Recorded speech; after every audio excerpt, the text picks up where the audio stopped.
पेशकश जरा याद करो कुर्बानी में। आज हम पहुंचे हैं पठानकोट के गांव दशोपुर।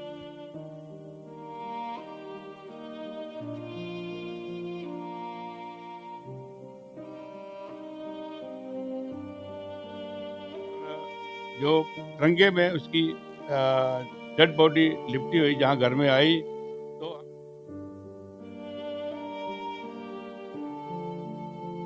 जो नेता है इन्होंने मुझे अभी तक किसी ने नहीं कभी पूछा है, और कभी मुझे कोई याद दिलाया भी नहीं पूछा कि क्या आपको कोई प्रॉब्लम है, क्या आपके हालात कैसे।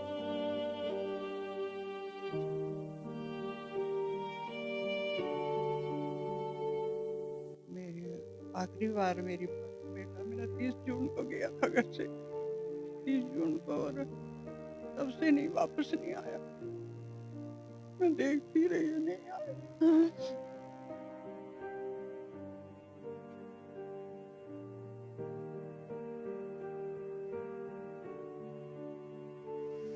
शहीद नायक अजय सलारिया, जिन्होंने 17 सितंबर सन 2016 को जम्मू कश्मीर की वादियों से देशवासियों को अंतिम सैल्यूट करते हुए अपनी कर्तव्य परायणता का सबूत देते हुए अपना बलिदान दे दिया।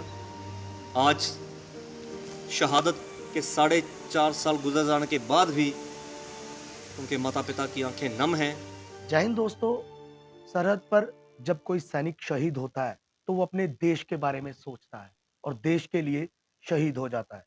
लेकिन वही देश कुछ समय बाद थोड़े दिन के शहीद का शोक मनाकर थोड़े दिन में उसको याद कर अक्सर हम लोग उन्हें भूल जाते हैं।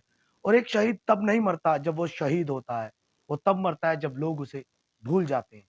इसी के चलते टीएनएन की एक कोशिश है कि हम अपने शहीदों को याद कर सकें। जो हमारे लिए शहीद हुए हैं उनको हम एक बार फिर से याद करें और उनके परिवार का क्या हाल है, उनके जाने के बाद कैसे जी रहे हैं उनके घर वाले, ये सब आपको बता सकें। खास पेशकश जरा याद करो कुर्बानी में। आज हम पहुंचे हैं पठानकोट के गांव दशोपुर, जहां पर खुद सेना से रिटायर सूबेदार मेजर रशपाल सिंह, जिनका बेटा सितंबर 2016 को लेह श्रीनगर मार्ग पर शहीद हो गया था। तो आज उस परिवार का क्या हाल है, सरकार की तरफ से उनको कैसी सहायता मिली और कौन-कौन से ऐसे वादे जो सरकार कर तो गई लेकिन उन्हें पूरा करना भूल गई। हमारे साथ इस समय मौजूद हैं शहीद नायक अजय सलारिया के पिता सूबेदार मेजर रशपाल सिंह। सर, स्वागत है आपका टीएनएन में और सलाम है आपको। आप एक उस शहीद के बेटे हैं जिन्होंने देश के लिए अपनी जान श्रीनगर लेह मार्ग पर दे दी। क्या कहना चाहेंगे आप सबसे पहले अपने बेटे के बारे में? जय हिंद। मेरा इकलौता बेटा नायक अजय सलारिया, मैंने उसे बड़े प्यार से पढ़ाया लिखाया और देश की सेवा के लिए उसे मैंने फौज में भर्ती करवाया। बेटे ने 17 साल 6 महीने फौज की नौकरी किया, लेकिन वो श्रीनगर लेह रोड पे पेट्रोलिंग के दौरान एक आईडी का धमाका हुआ, जिसमें मेरे बेटे की गाड़ी जो है ब्लास्ट हो गई और बेटा मेरा जो है शहीद हो गया। तो अजय सलारिया की जो शहीद नायक अजय सलारिया थे, उनकी शादी हुई थी? अजय मेरे बेटे की शादी हुई थी। उसकी भी 2 बेटियां हैं। बड़े वाली बेटी अभी इस वक्त 11 साल की है, छोटी बेटी जो है 7 साल की है। ये भी अपने उधर मामों के घर देहरादून में वहाँ रह रहे हैं, वहाँ पे पढ़ रहे हैं।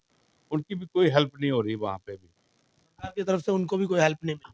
सरकार की तरफ से उनको भी कोई हेल्प नहीं मिल रही है। मैं ही उनको भी जो खर्चा दे रहा हूँ। तो शहीद नायक अजय सलारिया आर्मी में जैसे कि आपने बताया था हमें कि वो पैरा कमांडो भी रहे हैं। तो उन्होंने किस तरह की वहाँ पे जो अपनी सेवा दी आर्मी में? उन्होंने जो 17 साल आर्मी में सेवा दी है, उनको जो टास्क मिला है, उन्होंने उस टास्क को पूरा किया है। और एक बहुत ही होनहार, होशियार बच्चा था। अपना काम वो पूरा करता था। जिस जिस दिन उसकी डेथ हुई थी, उस दिन भी पेट्रोलिंग के लिए उसको स्पेशल डिटेल किया था, उसने कोई ना नहीं किया। जबकि दूसरे एक एनसीओ को बोला था कि आप पटौड़ी जाएँगे, उसने बोला मैं नहीं जा सकता, मेरी तबीयत ठीक नहीं है। मेरे बेटे ने बोला मैं जाता हूँ बोला। देश के लिए पहला काम मैं करूँगा। शहीद नायक अजय सलारिया बचपन में कैसे थे? उनकी पढ़ाई-लिखाई, स्कूलिंग, उसके बाद वो किस तरह से आर्मी में गए? बचपन की क्या कहानी रही है उनकी? शहीद अजय सलारिया जो बचपन से ही एक होनहार बालक था और ये शुरू से मतलब काफ़ी इंटेलिजेंस था और मैं फ़ौज की नौकरी करता था और मेरे साथ ही ये फ़ौज में पढ़ा लिखा है और इसको देश की सेवा, देश में भर्ती होने के लिए इसके बहुत मन था। सेना में जाने की बहुत शौकीन। हाँ, बहुत शौकीन था। लेकिन बेटा इकलौता होने के कारण मैंने इसको बोला कि आप इंजीनियर करो और सिविल में कोई अप्लाई करो। बोला नहीं, नहीं पापा, मेरे दादा भी फ़ौज में थे, आप भी फ़ौज में थे और मैं भी अपने देश की सेवा करना चाहता हूँ। तो यहाँ पर एक बात नोट करने योग्य है कि दादा भी आर्मी में थे, पिताजी भी आर्मी में और खुद शहीद नायक अजय सिंह सलारिया वो भी आर्मी में। तो आपको लगा नहीं कि आपके पिताजी भी आर्मी में थे, आप भी आर्मी में और बेटा भी आर्मी में जा रहा है, तो आपने रोकने की कोशिश तो की होगी? क्योंकि आर्मी का सारा तजुर्बा था आपको। मुझे आर्मी का पूरा तजुर्बा था क्योंकि मैं अपने डैडी के साथ भी फ़ौज में रहा हूँ। मैंने जो है फ़ौज की इंडियन पाक की लड़ाई 71 में किया है। उसके बाद 2 साल मैं श्रीलंका में भी लड़ाई किया है और तकरीबन ग्लेशियर 1, 2 वहाँ भी रहा हूँ मैं।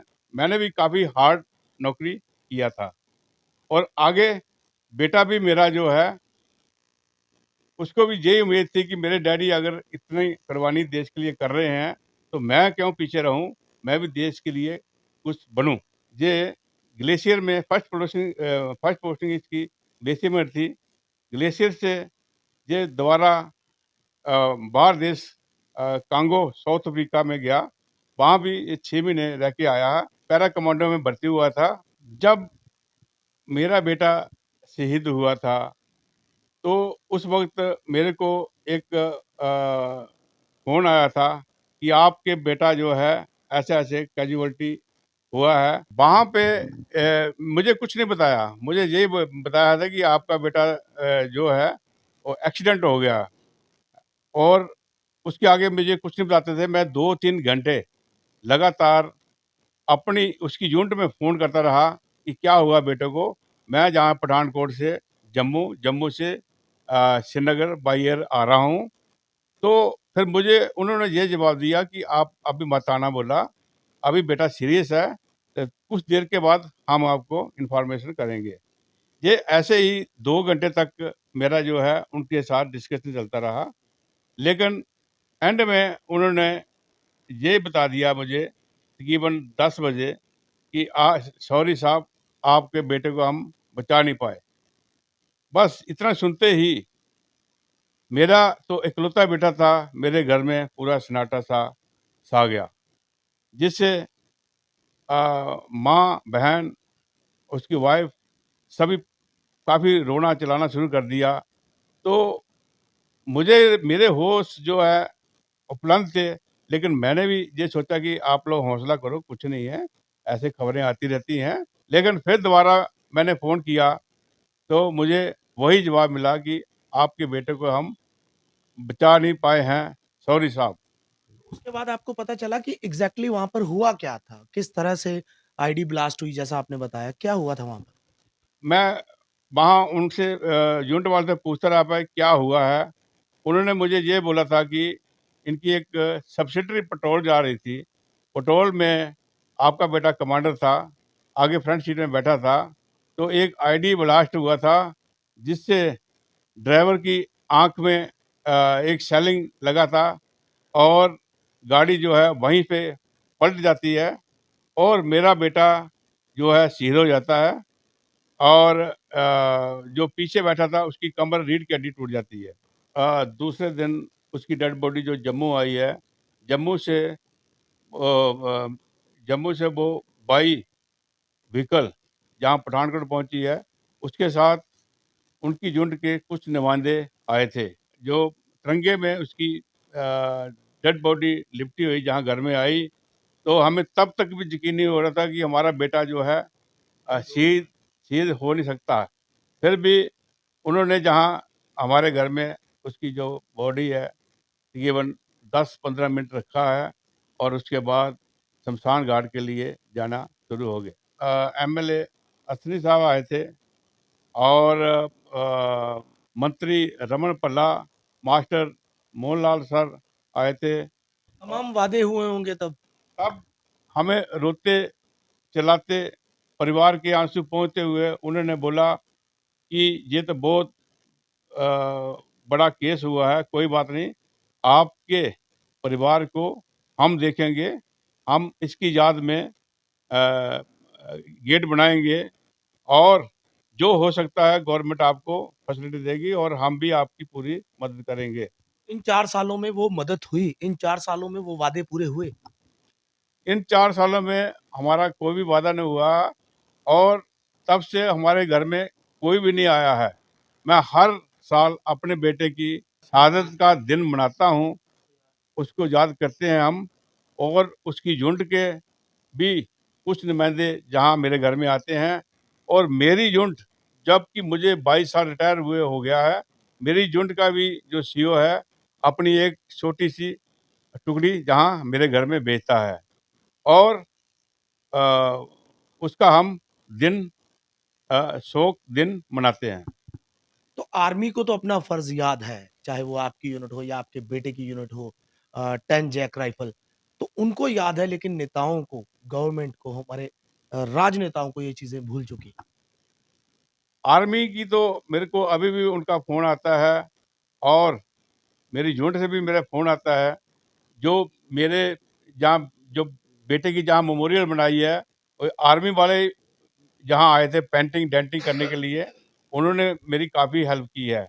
लेकिन जो नेता है, इन्होंने मुझे अभी तक किसी ने नहीं कभी पूछा है और कभी मुझे कोई याद दिलाया भी नहीं पूछा कि क्या आपको कोई प्रॉब्लम है? क्या आपके हालात क्या जो शहीद फैमिली है, इनकी जो साल में जहाँ 6 महीने के बाद एक मीटिंग ली जाए, जो बड़े हमारे मंत्री हैं, एमएलए साहब हैं, ये मिलके उनकी तकलीफ़ जानें, ताकि वो अपनी तकलीफ़ उनको बता सकें। मैं अभी ये चाहता हूँ कि मेरा इकलौता ही बेटा था और इसके बाद कुछ मेरा कोई नहीं है, आगे भगवान ने दीवार खड़ी कर दी है।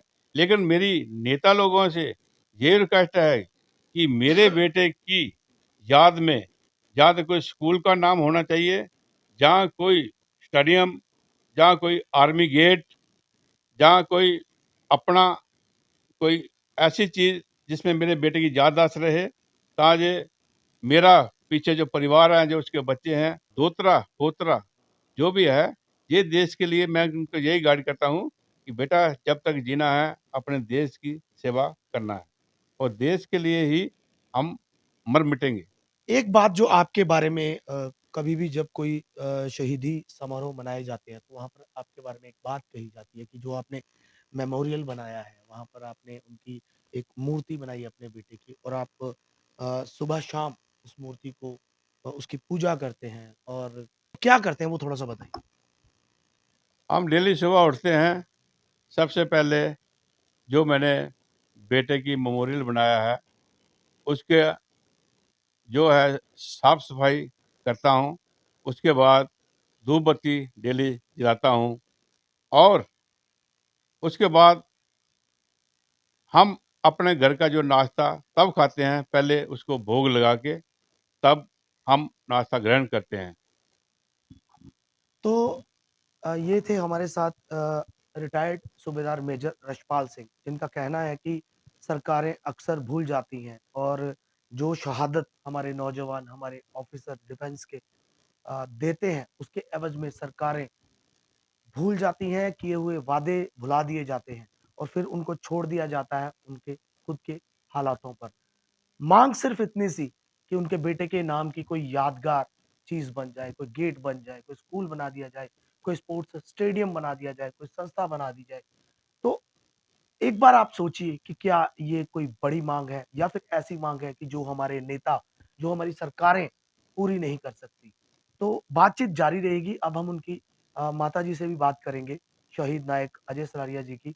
और जैसा कि उन्होंने बताया कि एक मूर्ति बनाई है, एक मेमोरियल बनाया है, सुबह-शाम उसकी पूजा करते हैं और उसको भोग लगाने के बाद ही खाना खाते हैं।